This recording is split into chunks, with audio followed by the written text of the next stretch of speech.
It's Wednesday, March 9th, 2022. Welcome to this live Costa Rica chat with Costa Rica Matt. My name is Matt Rosensteel, and tonight our topic is the economics behind Costa Rica real estate. I was inspired today remembering all of the information I was taught in high school that a lot of it hasn't stuck with me necessarily over the years. Those general economic principles of supply versus demand, debt versus cash, all kinds of concepts that I want to talk about tonight to try and help, as always, empower people who are interested in moving to Costa Rica or considering a Costa Rica real estate investment to make better decisions. Tonight, specifically, I want to cover, first of all, the concept of supply versus demand as it applies to our current market. Second of all, I want to go over the concept of debt versus cash, which honestly, the discussion might surprise some people, and I want to put in front of all of my viewers just how important it is to understand how a cash market works. Third, I want to go over price points in Costa Rica real estate versus economic reality, and rather the realities we see every day in the news evolving in the world. I want to cover quickly rental investment properties in Costa Rica and why the economics of those don't always necessarily work out for investors. And finally, even though I've been unable to prepare nearly as much as I hope to for tonight, I'm going to give a couple of predictions for 2022 in the Costa Rica real estate market. They're not going to be earth-shattering, but I do hope to give you some idea of what Costa Rica Matt thinks will happen over the next year. We'll try to wrap up with some absolutely sublime moments of beach zen. But in the meantime, if you're joining me live, be sure to post your questions and comments in the chat. We'll be reviewing those at the end of every month here on Costa Rica Matt. If you're watching this as a replay, welcome as well. Thanks very much, and let's get started.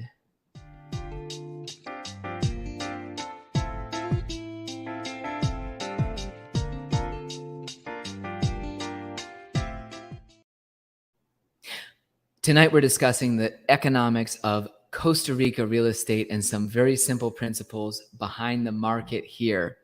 Before I get started, I wanted to give a couple shout outs. First of all, to Steve, who I've met in person, who's been here. It's great to see you again.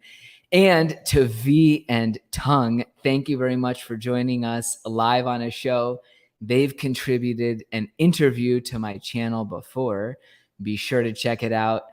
Thanks very much for joining me, everybody, tonight. And Andrew, always great to see you. And finally, to answer you, Jack, tonight, my beer is just straight responsibility, taken in a nice plastic glass, though I might switch a little bit later because there have been circumstances that might necessitate a stronger drink a little bit later. So anyhow, cheers to everybody who's joining me. Before I talk about Costa Rica real estate and the economics behind it, I wanted to mention today, March 9th, 17 years ago, I want everybody to imagine in 2005, in Western Indiana at a small liberal arts college called DePaul University. It's DePaul with a W and not an L. It was 4:30 in the afternoon, and orchestra practice had just ended. As practice ended, the students went out into the chairs to put their instruments away, and one gallant young percussionist, very handsome and very striking, approached an absolutely gorgeous woman and was absolutely inspired by the moment, the beauty that she emitted in every direction. That's not very poetic.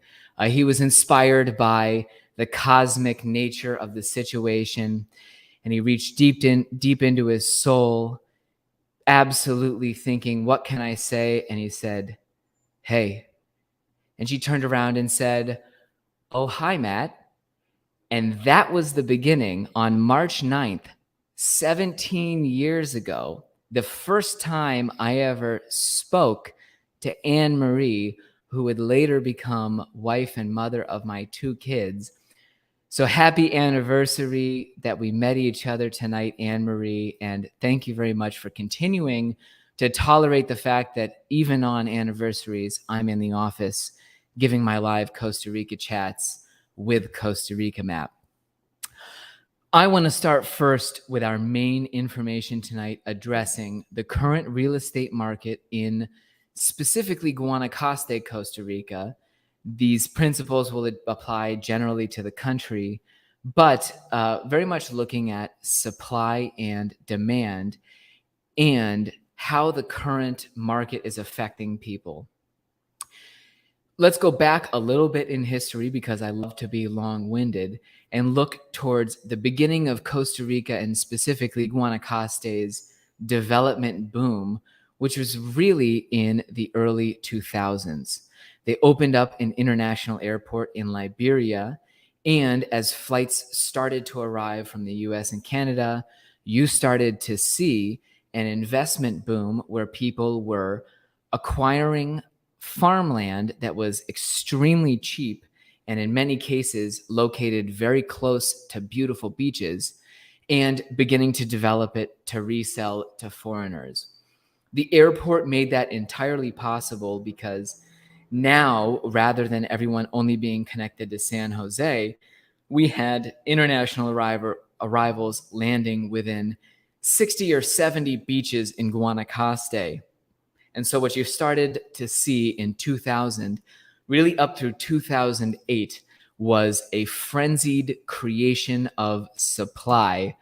I bet there's an economics term that more specifically refers to that situation, but really a region that was going from an agricultural economy to looking at the future turned into an absolute frenzy for real estate as people purchased farms, divided them, and sold smaller pieces. You saw condo buildings going up in this time. You saw immense numbers of real estate units being created from 2000 to 2008 to respond to the new demand created by the airport and really Costa Rica's growing attractiveness in an international market.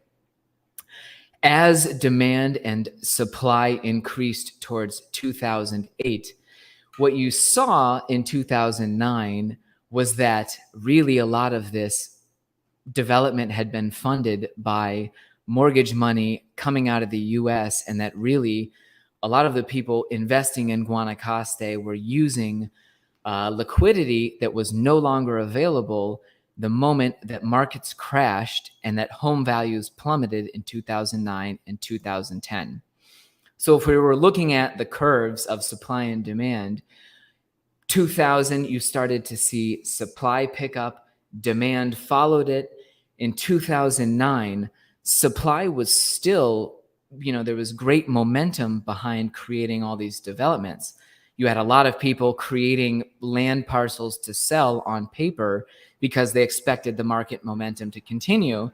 And obviously in 2009, when the market crashed, all of a sudden demand in Guanacaste absolutely plummeted and throughout Costa Rica. As it turns out, the economic reality is that this is a luxury item for a lot of investors. No one needed desperately to have their condo by the beach down at that time. And very quickly, you saw all of this inventory being created for no more buyers following 2010. What has happened since then is that, yes, we had a supply overshoot in 2011 through really 2015, 16, or 17, where, yes, you had both, new supply being created, developers coming in and making lots or trying to cash in on their investments. And you also saw people starting to resell. A lot of the people who had bought maybe in 2002 through 7 into the frenzy, they had now lost a substantial part of their wealth in 2009 and 10, and they started to sell as well. So you could say very easily that from 2012 until 2017, more or less, here in Guanacaste, supply outstripped demand, and you, as a result, had a buyer's market in most places. I say most places because it was almost never a buyer's market for those absolutely top prime condos in locations that people just desperately want. You know, we've got a couple golf course communities, Reserva Conchal, Hacienda Pinilla, where really you never see demand slack off that much compared to the supply that's available. So anyhow, 2015, we had an oversupply and under demand. And since then, over the last 6-7 years, you've seen things very much normalizing to where in 2021, really, you could say that demand overtook supply again. And as things currently stand, March 2022, you're looking at, again, a seller's market in Guanacaste. And that's partially driven by the fact that in those years from 2015 until 2019, when there was an oversupply, you saw very little expat housing created in Guanacaste. As I'm about to touch on, this is a market that's driven entirely by cash investments into the community. And when all of a sudden people didn't want to risk their cash into Guanacaste, you saw very little construction, very little new development going on for the years from 15 through 19. Then obviously in 2020, Costa Rica shut its borders to international travelers as of March that year. It basically made me unemployed. It set the entire tourism industry back into the Stone Age, and it ensured that once again, whereas we had been slowly soaking up the existing inventory, all of a sudden, at least for a brief moment, there were far few buyers than sellers. Now let's move on to November 2020, when Costa Rica's borders reopened, and suddenly you saw enormous demand arriving on every flight. People who had been cooped up in their homes, whether it was Toronto, Los Angeles, Kansas City, wherever they were desperate to travel. They were desperate to find a different way of life because they really weren't satisfied with their homes in the US or Canada. And as you saw the flights start to trickle in November 2020, and then really reach their previous levels going through the early years of 20 or early months of 21, absolutely we started to see this huge surge in demand.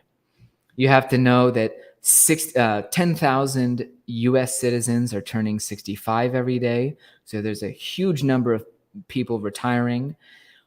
A lot of those people have been positioned to love Costa Rica because they've been deliberately promoting retirement here for years.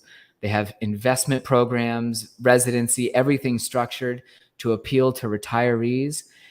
And then you also had this moment where everybody could work abroad all of a sudden, and they were able to move down to Costa Rica because they were inspired by the dramatic circumstances of 2020 to finally go abroad. And so those three factors really in 2021, you've seen lead to an excessive seller's market. Part of it is that, yes, there was no inventory created in those years before it.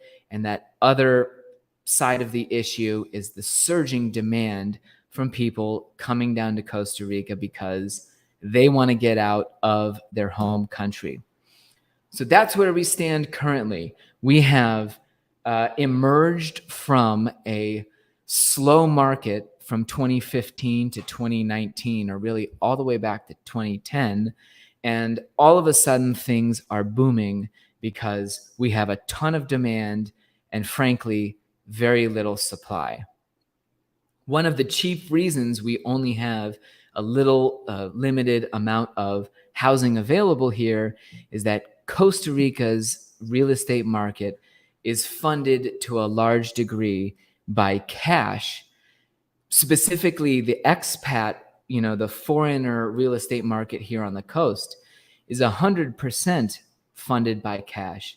There are no mortgages offered for foreigners moving to Costa Rica and looking to use a Costa Rican titled property as collateral for either their US or Costa Rican bank.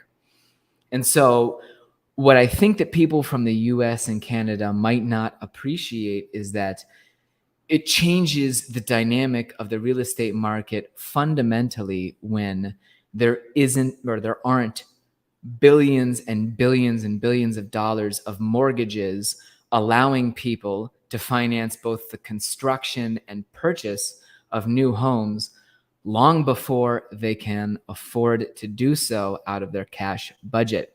And I'm sorry if anybody out there listening was hoping to buy here using a mortgage. There are some options for financing for foreigners, but by and large, again, this is a cash-driven market. And so you don't see the huge inventory creation that you might see in other places in the US. A developer here has a very hard time applying to a bank for $30 million to get their first, I don't know how many spec homes built, precisely because that bank knows people coming in to purchase, the sales are going to be slowed down by the nature of this market. And when people talk about listing periods in Costa Rica and how fast properties sell, it is fundamentally slower here than any place that is funded by mortgages, precisely because people have to spend their hard-earned cash in order to purchase here. I have to say, it's really interesting when I'll be touring with people who actually have, for example, $300,000 to buy a home. And they do have the liquidity. They could put that money into a Costa Rica property. And eventually they'll say, well, yeah, we have the cash, but, I'd rather conserve my cash position and finance half or 70% of the purchase here in Costa Rica. And I say, no, unfortunately, you do need to use your cash on this purchase. And suddenly the client says, ooh, in that case, we should probably go see properties in the 100 to 175 range. And you see that the value of what they were going to spend, their risk portfolio immediately shrinks when they understand, yeah, you're going to have to use your dollars to buy this property, or rather, you're going to have to use dollars that you've borrowed from somewhere else to fully pay for your property up front. And suddenly, people who in the US think, I can afford a $300,000 home, can only afford $100,000 to $150,000, or they can't move to Costa Rica. And here it really changes things and makes us a slower market where neither supply nor demand shifts that quickly. To go on to my third topic about the Costa Rica real estate market and how it fits with economics, looking at prices and how quickly they respond to the world and news reality, or the economic reality happening globally. It's important to understand that cash market that I mentioned, the dynamic where everybody owns their property and doesn't have a mortgage on it, also results in a huge change in the way our market responds to global economic events. For example, when things crashed in 2009 and 2010, a lot of people who owned their condos outright, all of the cash buyers who actually had free and clear title to their property and had no financial risk associated with it, they're able to hold a property pay their costs, and simply weather storms much more so than people who are in debt up to their ears. You see in the US, all of a sudden, a major economic event happens, and from one day to the next, home values in Oklahoma City have changed 5% because everybody is, the market was overhyped and there was so much real weird, sort of cushion built into prices because everybody could finance it with debt. Down here, you might see a catastrophic world event. Like, for example, when our borders closed to international travelers in March 2020. And it's incredible that sellers and market prices here don't react nearly to the degree or with the rapidity that one would expect. You see these major events happen, and a lot of sellers in Guanacaste fold their arms and say, well, of course, I'm not going to sell right now. It's a crisis. I'm only going to see low offers for my property. I own it. They hold it. They rent it out occasionally to pay their fees and their ongoing costs. And they wait for a better economic cycle. So if you're one of those people who hopes, okay, the Ukraine-Russia conflict, oil prices, everything must lead to an immediate crisis in Costa Rica real estate prices and a huge drop, I'm afraid to disillusion you and sorry to do so. But the fact of the matter is you'll see prices don't necessarily change very quickly in response to these major world events. Yes, there will be sellers who are affected by those events, and you can hope to find the people who are fire selling or they need money to get out of their investment here. But it's going to be the exception to the rule in those real estate markets where really foreigners are the dominant buyers and sellers out here on the coast. I am positive that, yes, when a major world economic crisis hits, there are great foreclosure properties in San Jose, the Central Valley, and its cities, because in those areas, Costa Ricans have access to mortgages and they have the opportunity to over leverage themselves and expose themselves to a crisis. Out here on the coast, it's foreigners buying property. And except for those foreigners who are personally exposed to the crisis, back home, you're not going to find people running for the exit door the moment that international economic changes happen. In fact, you even saw back in 2010, real estate sales almost continued, and I'm sitting in a building that was finished in the middle of the 2009 and 10 financial collapse, because a lot of people in Costa Rica really didn't grasp just how profound an effect that was going to have on the real estate market here. You saw people continue to buy and sell as if things were going to be great here, even after Lehman Brothers had collapsed and a number of other troubling signs had emerged in the market back then. And so there's definitely a delay, and we have ourselves somewhat, protected, insulated is the word I was looking for, from those sudden shifts in the international market. Topic number 4. A lot of people want to invest in rental properties, and they imagine that Costa Rica is going to be the ideal place to achieve a return on investment. Another principle that didn't hit me well enough in high school, apparently. But anyhow, one thing I want to temper people's expectations or really discuss on my channel is being realistic about the rental income and the net profit that you can generate from a Costa Rica property. If you're watching right now and you're hoping that Costa Rica is the ideal place to simply park cash that's going to generate a huge return for you, if you're not motivated to come down here and use your property yourself, and instead you just want to invest in something that's going to give 8 to 10% ROI, honestly, you probably should look for other investment opportunities. Because across the board, whether you're investing in a moderately priced condo or a high-end luxury mansion here in Costa Rica, first of all, to achieve good ROI, it's going to take a lot of your personal energy, oversight, and input into a property.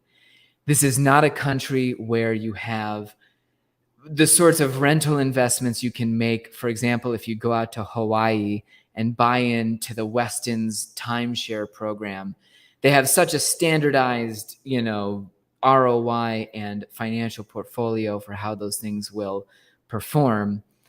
They'll manage it. It's entirely without any questions asked of the owner, and you just use your weeks.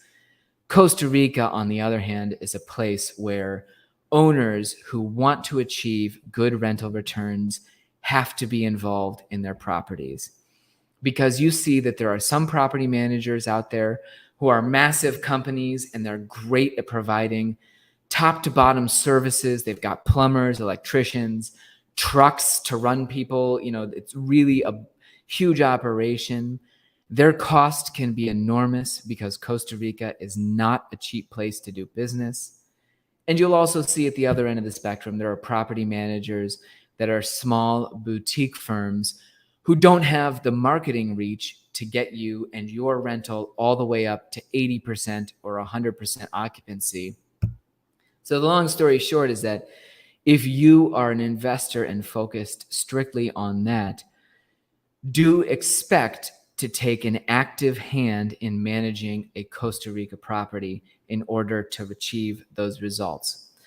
In many cases, that means manage your own Airbnb and VRBO and leave the on the ground stuff to somebody who's really just a housekeeper and opening for your guests.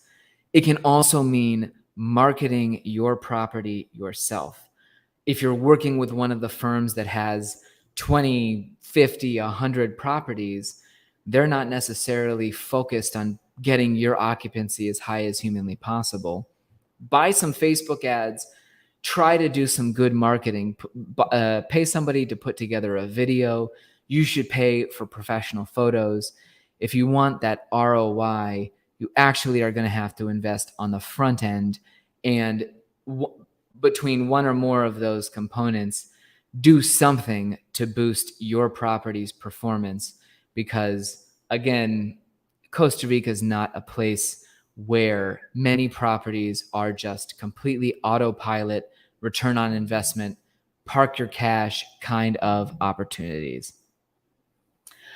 Finally, let's touch on Costa Rica Matt's predictions for 2022. Before I get to this, I do want to make sure, first of all, that I've got a video file. I promised some beach zen, and I do have 2 minutes of absolute pure magnificence to share with everybody tonight. In looking towards 2022, obviously, I don't want to be somebody who's making false promises or really going beyond what I know and trying to look into a crystal ball. People asked me at the beginning of the year where I thought market conditions would be.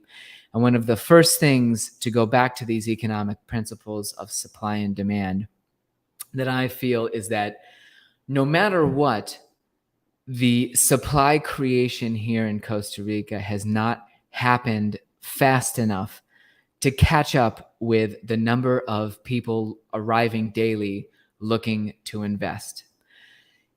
Even though we've already seen a fairly game-changing international event in the Russian invasion of Ukraine recently, you still see that the Liberia International Airport is absolutely chock full. In fact, planes now have to wait to get space for one of those stairways. And you see that a huge number of people are getting off those planes and very much relocating rather than just taking a vacation. They're doing so because of those same factors I discussed earlier. They feel stressed about their home situation and want to get out of the US or Canada. They're retiring, and Costa Rica has caught their attention. they can work remotely now because we're in those conditions. There's no way that the number of people trying to buy real estate right now are going to be satiated by the amount of real estate on the market anytime soon. So I have to say, above and beyond everything else, I can guarantee that in 2022, now we're in March, we're looking at least 3 to 6 more months of continued momentum in the real estate market, unless you see an absolute black swan crazy event change things further. Now, that momentum that is going to be sort of the inertia behind us that is going to carry us 6 months forward, frankly, I think that you won't see it, that again, it would take something utterly dramatic and earth-shattering to change that dynamic. And sorry, I'm trying to get this video because it was really good. It would take something absolutely dramatic to alter that further, going past September 2022 into 2023. Obviously, one of the biggest factors affecting our market and helping people come down for those tourism visits, airfare, to me, is one of the greatest vulnerabilities that the Costa Rica market has, both in terms of tourism and real estate, looking forward to 2023 and beyond. We all feel right now like we're in paradise because, like I said, there are buyers getting off planes daily. Right now, the rental market is absolutely surging as well because a lot of people are taking that vacation they finally can after COVID.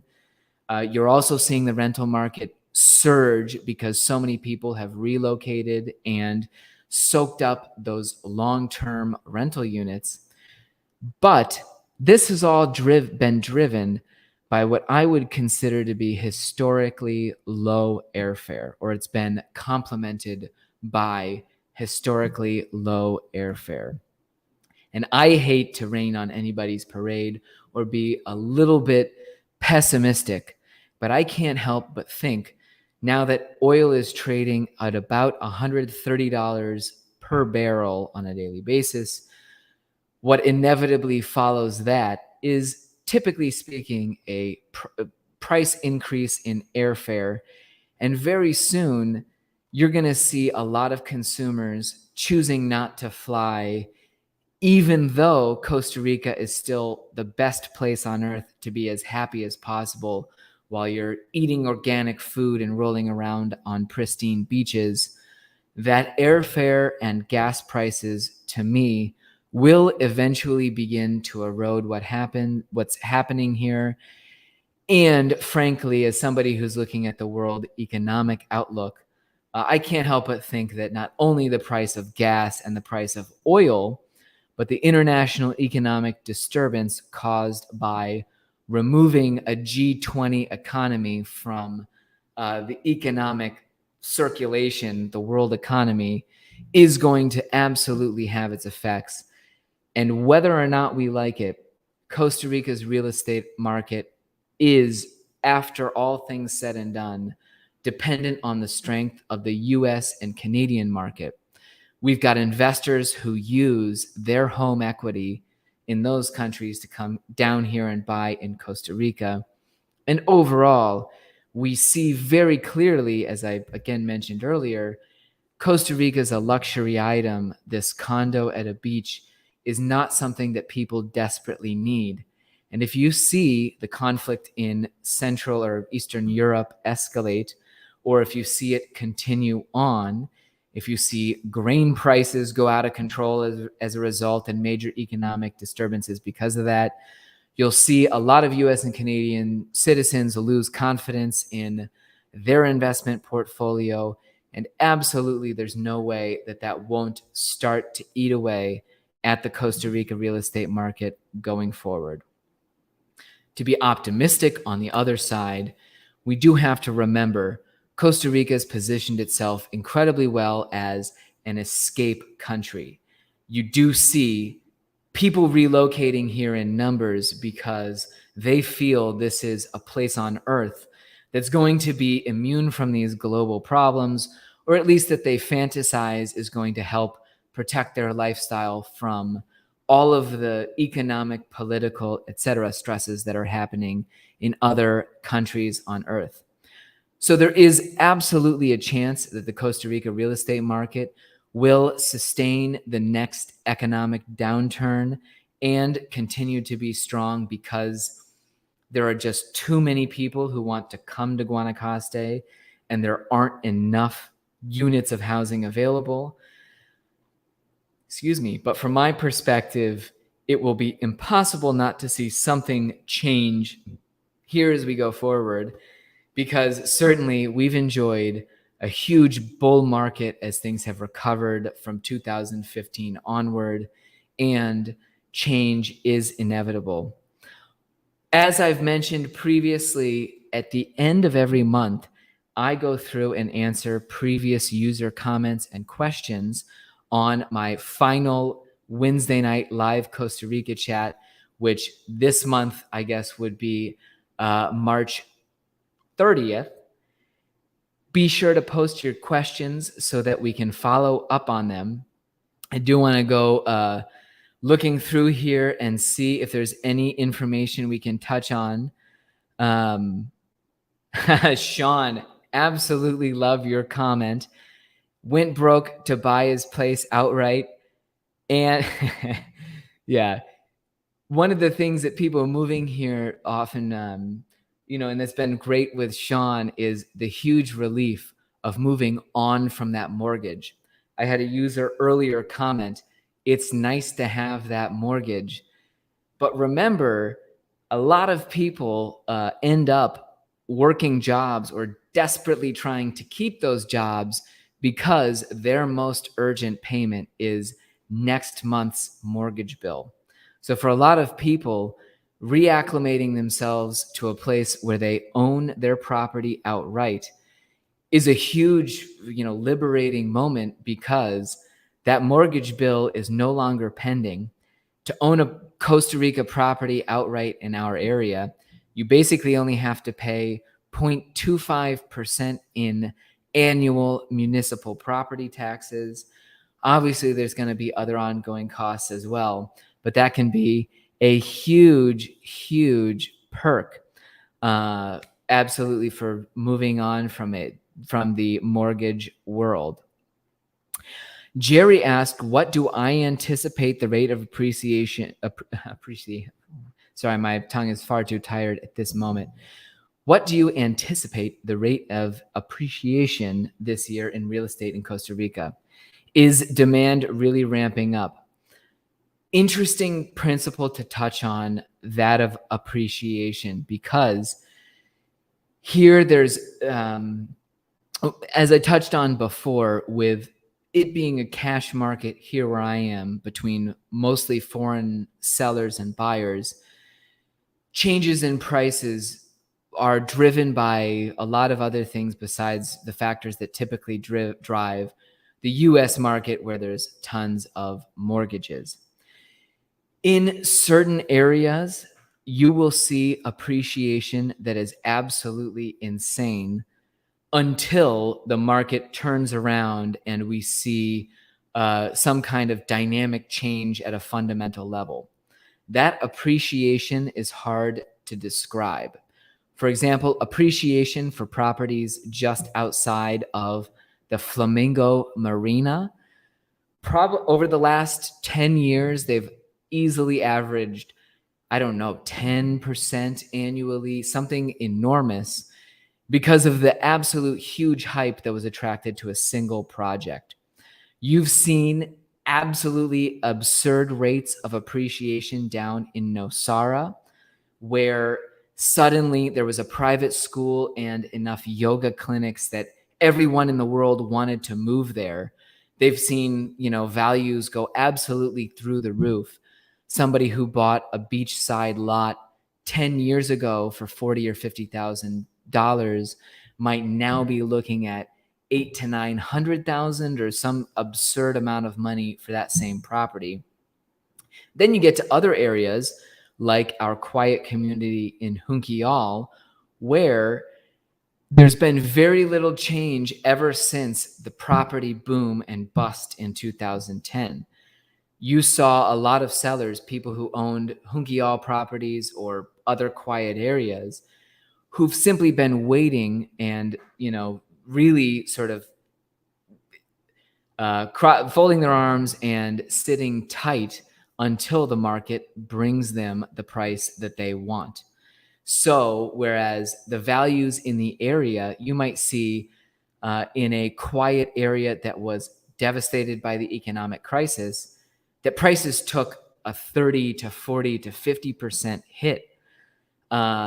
Really, in other situations, sellers of properties really didn't change their value whatsoever, held on to their land, house, condo, etc., and are now willing to sell because finally the market has come back. We also don't have an MLS. That makes it difficult. But primarily, the main thing would be that there are few data points in any real estate market along the coast to be able to adequately compile a huge amount of appreciation data. And in fact, when you look at how different the coast is, if Guanacaste province tried to compile those appreciation numbers, it'd be a wild exercise because of, you've got some things that have tripled in value and other places where sellers are now taking a slight discount to what they paid before the crisis. So because it's so location driven, because there are not that many properties sold in any one place, it's almost impossible to define that. And for the coming year, I would say that properties are going to appreciate in those areas that in 2023 and 24 are still going to be attractive.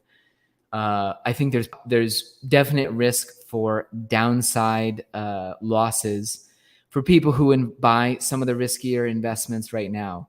You might find that mountaintop idyllic farm. It's cheap now, lots of acreage, and absolutely beautiful view. Even if you buy it today for a low price and hope to wait out the market cycles, you might see that someday there's still no development up in that weird area. And in fact, you have to sell at a lower amount in order to liquidate your property. So again, if you're looking for appreciation, try to get close to the beach as possible. But honestly, I would say look in the markets where, development hasn't already taken things through the roof. And to be honest, it might not be too many places left in Guanacaste. I am so sorry. I don't think my video file is working. I was clicking furiously to try and make it happen. Next Wednesday evening, March 16th, I guarantee you, once again, from 7 p.m. to 8 p.m. Costa Rica time, I'll be here for you with more Costa Rica information on the real estate market, moving here, and generally speaking, expat life. If you haven't clicked that subscribe button on your TV or computer, phone, or whatever, please be sure to do so because it'll make me feel so much better about myself. Again, my name is Matt Rosensteel. This has been my Wednesday night live Costa Rica chat with #Costa Rica Matt. Thanks for joining me and buenas noches.